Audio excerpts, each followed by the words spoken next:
Bore da, a chroeso i'n gwasanaeth Nadolig. Good morning and a warm welcome to you all. If you've stuck with us this year as we've navigated our way into online church, if you've put up with our mistakes and ridden our learning curve, then thank you. We know it's not the same, we know we're all missing seeing each other, but thank you to all those who so willingly or even unwillingly get in front of a camera or behind a mic and bring an offering, share their gifting or what God has been saying to them this year. Today is no exception. I think I counted over 35 people who've contributed today, and that's not including the animals. Thanks to, as always, to Josh, without whom we'd just be merely talking to ourselves. So get comfy. Here we go.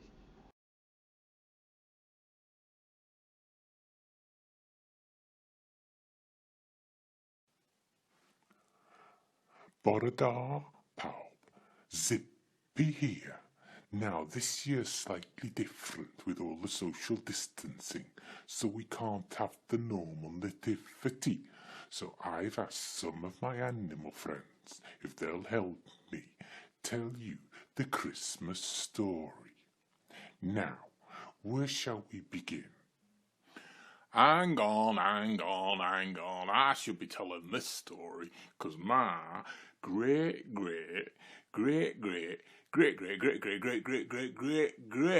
granddad, he were actually there. So, let's start at the beginning. There was once a man called Joseph, and Joseph was engaged to be married to a beautiful girl called Mary. Now, one night, when Mary was asleep, she was suddenly awoken by a bright light when an angel appeared. Mary, Mary, fear not, Mary, I am Gabriel. I have been sent by God, and you are very special. You are the chosen one. You are to become pregnant by the Holy Spirit, and you will have a baby, and you will name him Jesus. Can you believe that? I've just been visited by an angel. Oh, look at the state of my hair. Anyway, I'm going to have a baby. And apparently the angel said, Elizabeth is also going to have a baby. She's too old to have babies. This is mad. Anyway, I'm off to our Liz's. Keep your head down for a bit. So Mary went off to visit her cousin Elizabeth. Elizabeth's husband Zachariah had also been visited by an angel, and the angel had told Zachariah that Elizabeth's baby would be called John, and he would prepare people to welcome Jesus. Mary stayed with Elizabeth for about 3 months and then returned home to Nazareth. When she got back, Joseph was really worried when he found out that Mary was expecting a baby before their marriage had even taken place, and he wondered whether he should put the wedding off altogether. But then, when he were asleep that night, an angel appeared to Joseph in a dream. Joseph, Joseph, don't be afraid to take Mary as your wife. God has chosen her to be the mother of his son, and you will call him Jesus, which means Saviour. So when Joseph woke up, he did what the angel had told him to do, and he took Mary as his wife. Now at this time, the land where Mary and Joseph lived was part of the Roman Empire, and the Roman Emperor Augustus wanted to have a list of all the people in the empire to make sure they paid the taxes, so everybody had to return to the town where their families originally had come from and enter their names into a register. Mary and Joseph had to travel about 70 miles from Nazareth to Bethlehem, because that's where Joseph's family came from. Most people had to walk, but some were lucky and had a donkey like me to carry them and their goods. Mary and Joseph had to travel slowly because Mary's baby was due to be born soon. Now, when they reached Bethlehem, they had problems finding anywhere to stay. So many people had come to register their names in the census that every house was full and every bed was taken in all of the guest rooms.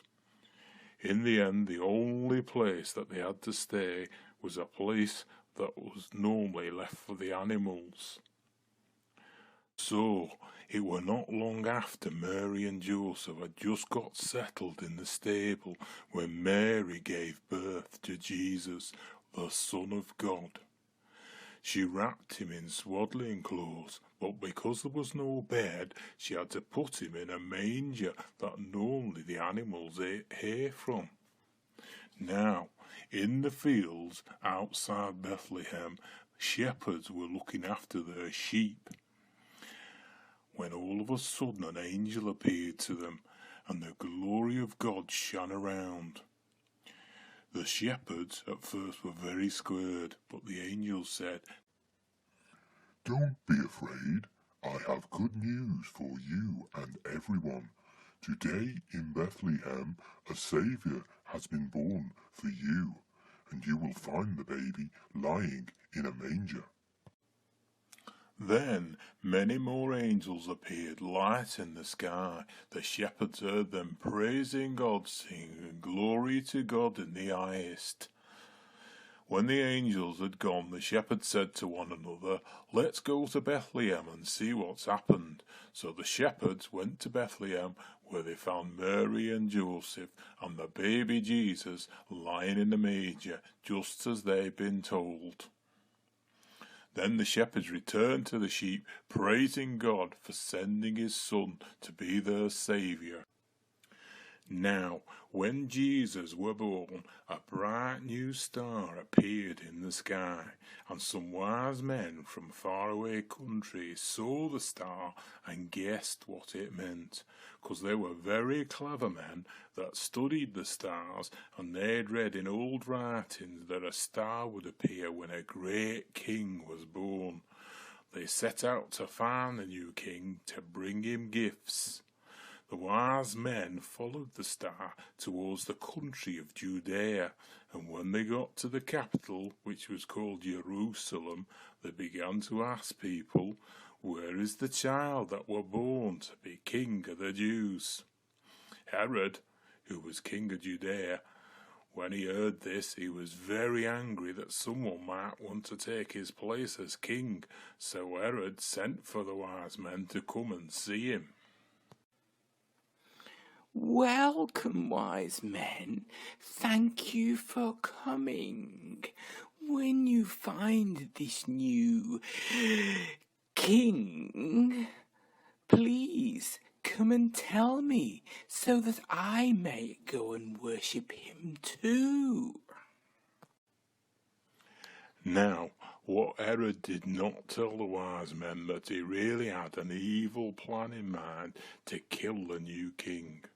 So the wise men left and followed the star towards Bethlehem. It seemed to stop and shine directly down on the place where Jesus was. The wise men entered and bowed down to Jesus, bringing him gifts. "I bring gold for a king. And I bring frankincense. And I bring myrrh." Now, as the wise men had already been warned in a dream by God not to go back to Herod, they returned home to their countries in the east by a different way. Oh, hang on a minute, I've just got an itch.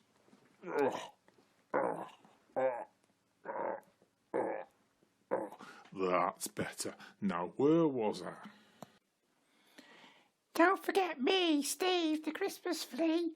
I even get a mention in the Bible, because it says in Matthew 2, verse 13, that the angel visited Joseph in a dream, and he said, 'Get up, take your child, his mother, and flee to Egypt. No, Steve, not that kind of flee. But you're quite right, though. Joseph had been warned by God in a dream that Herod was going to try and find Jesus and kill him. And so he took Mary and Jesus and he fled to Egypt.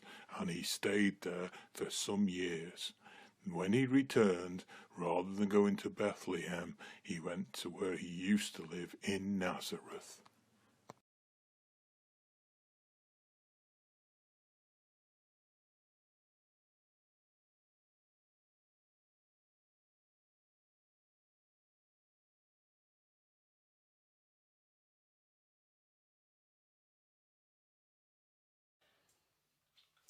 The lad weary me sein your clod, bob tafod yn gytun, gan rodd I mawl i'r nefol ne, am dyna gofio dyn, edrych a iddo'i hun am rodd, da fodd i'n cadw'n fyw, gan agor ffordd i'n cael heb gel, I dawel hedd a Duw, I dawel hedd a Duw.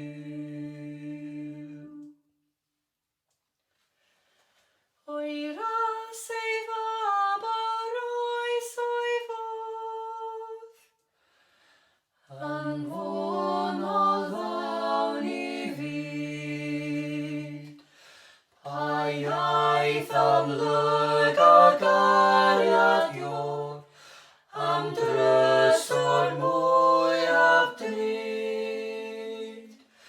Caid ail yn ef mewn gwisg o gnawd, yn annwyl frawd I ni.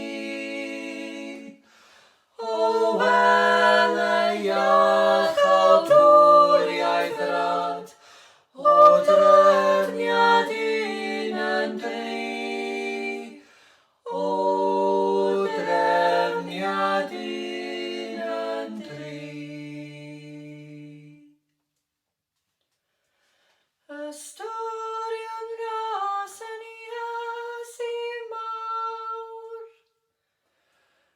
yn dod I lawr at lwch, yn dlawd i'n cyfoethog I ni, oedd mewn trienni trwch.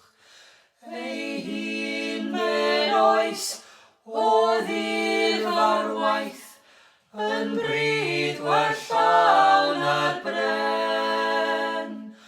Rho'n unau fel ei annwyl blant, ymoliant iddo amen, ymoliant iddo amen.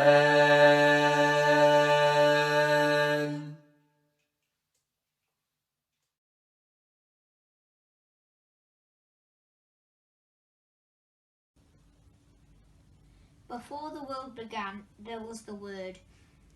The Word was with God, and the Word was God. He was with God in the beginning. All things were made through him. Nothing was made without him. In him there was life. That life was light for people of the world. The light shines in the darkness, and the darkness has not overpowered the light. There was a man named John who was sent by God. He came to tell people about the light. Through him, all people could hear about the light and believe. John was not the light, but he came to tell people about the light. The true light was coming into the world. The true light gives light to all. The Word was in the world. The world was made through him, but the world did not know him. He came to the world that was his own, but his own people did not accept him. But some people did accept him. They believed in him. To them he gave the right to become children of God. They did not become his children in a human way. They were born because of the desire or wish of some man. They were born of God. The world became a man and lived among us. We saw his glory, the glory that belongs to the only Son of the Father. The Word was full of grace and truth.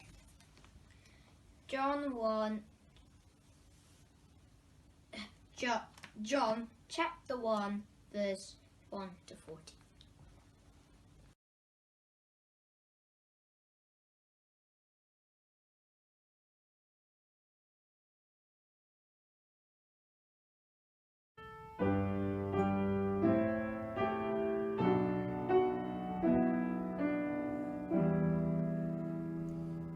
O come, Emmanuel, and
I don't know about you, but I tend to notice patterns and themes that are going on in the church, probably because I'm looking quite intently at what's happening.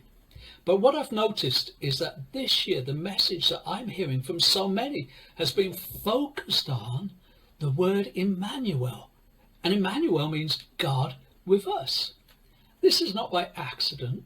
This is because right now we need a shot in the arm of hope and confidence like some of us have never known in living memory. The last year has been incredibly challenging for so many of us. I myself have experienced what it's like to no longer be able to leave the house for a prolonged period of time because I was being shielded from the risks associated with this dreadful pandemic. And while shielding came to an end, our movement and our ability to make certain choices that we considered normal have changed. Even the unthinkable, not being able to meet with friends and family, has had a profound effect upon all of us. For us as a church family, RCF, having the ability to meet together, to be together, to worship together in person, has been taken away from us. But for the sake of everyone's well-being and health, we know it's just for a short time. People are experiencing, some for the first time in their lives, what it means to be alone and isolated. Many feel that they have been just cut adrift in a sea of circumstances that they have absolutely no control over. This year, we as a nation, we have rightfully applauded those that have given so much in an attempt to push back the rising tide of COVID-19. And as we look forward, we have a glimmer of hope, because vaccinations are not just a distant hope in the future, but now a present reality, and that they are starting to become rolled out. Wow, suddenly we start to dream again of families being reunited, freedom to travel, maybe for some of us, the sound of caravans being hitched up to cars, holidays, and so much more that we in the West we've taken for granted for so many years. So where am I going with this almost dystopian illustration? For many people in the world, and we need to remember this, for many people in the world, the things that we've taken for granted in the United Kingdom for the last 60, 80 years are still just a dream. And actually, when this pandemic is over, or at least the effects of the pandemic are over, they will still be suffering from isolation, from injustice, from persecution, hunger, sickness, and pain. There is no comprehension of holidays, stopping what you are doing to feast and enjoy a season. The daily fight just to survive continues, eking out meagre supplies just to live. No turkey, no trimmings, and the like. And yet, even in our plenty, we find reasons to be displaced, dissatisfied, and discontent. And I want to put it to you that the problem is a human one. And this is the reason why the real message of Christmas, Christ coming, is so important. That we read in John's Gospel, chapter 1, that the Word became flesh and made his dwelling among us. You see, this is the promise of Emmanuel, which means God with us. You see, the world has been a dark place since sin crept through the door, and it's only getting darker. And yet there is a flicker of light. There's hope, great hope for every person on the planet. Because God stepped into this dark world. He was born of a virgin. He experienced what it's like to be human, a human being in every way. Even experienced suffering and violence on our behalf. And yet, remained our hope. By resisting all that the world, the flesh and the devil could throw at him, that we might be free people. Whilst at Christmas we think of a small child, vulnerable and helpless, we have also got to remember the reason he came. He came to set us free and bring hope, despite our circumstances, into our earthly existence. I love what the angel said to the shepherds as they watched their sheep on that night 2,000 years ago. Luke chapter 2 picks up the story, and it says this: and there were shepherds living out in the fields nearby, keeping watch over their flocks at night. Listen, you know the carol, these words are in it. And an angel of the Lord appeared to them, and the glory of the Lord shone around them, and they were terrified. But the angel said to them, do not be afraid. I bring you good news that will cause great joy for all people. Today in the town of David, a Saviour has been born to you. He is the Messiah, the Lord. This will be a sign to you. You will find a baby wrapped in cloths and lying in a manger. Have you ever watched a film where the hero and his last remaining friends were surrounded by the enemy, maybe in a fort in the desert?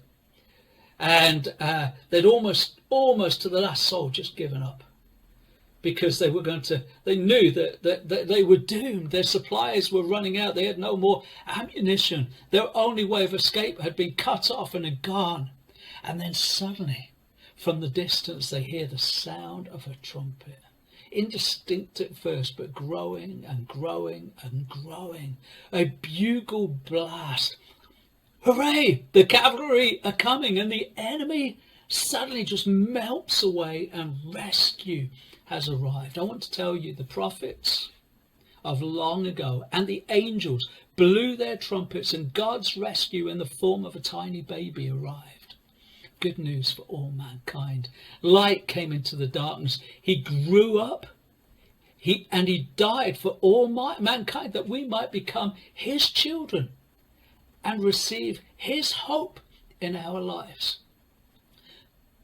The Bible says, believe in the Lord Jesus Christ and you will be saved. Listen, I want you to experience God with us for yourself this Christmas. Somebody wrote a book a long time ago, and it was called Lonely But Never Alone. And with Jesus, you can experience that. He said that, here I am. I stand at the door and knock. If any man hears my voice and opens the door, I will go in and eat with him and he with me. Listen to these wonderful words in Matthew's Gospel. The virgin will conceive and give birth to a son, and they will call him Emmanuel, which means God with us.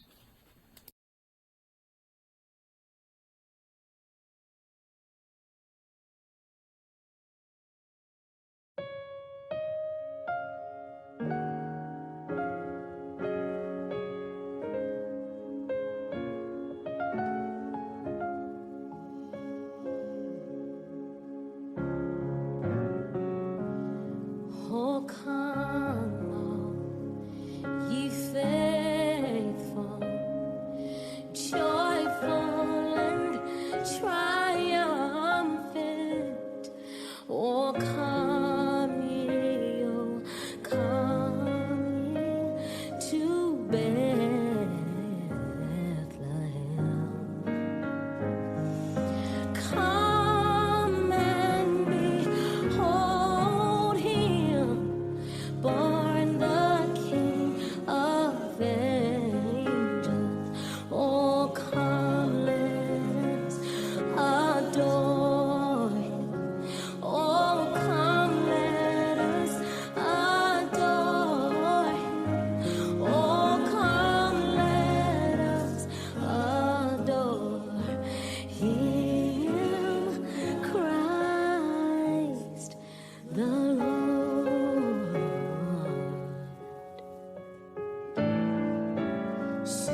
You're Christ the Lord.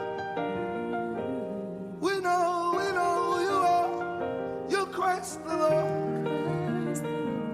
You deserve the glory. You deserve the glory. You deserve the glory. You do. You deserve the glory. Oh yeah. Come on, sing that.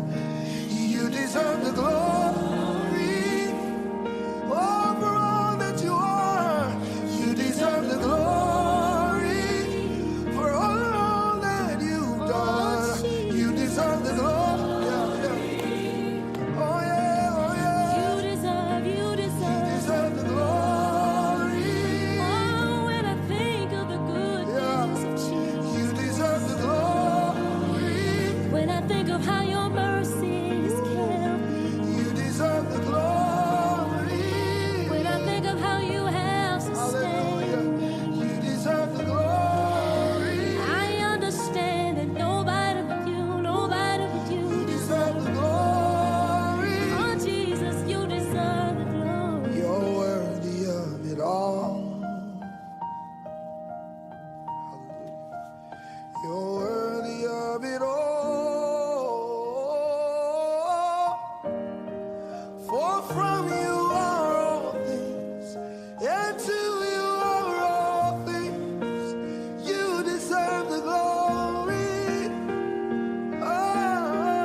I'll be like Mary and pour my oil out.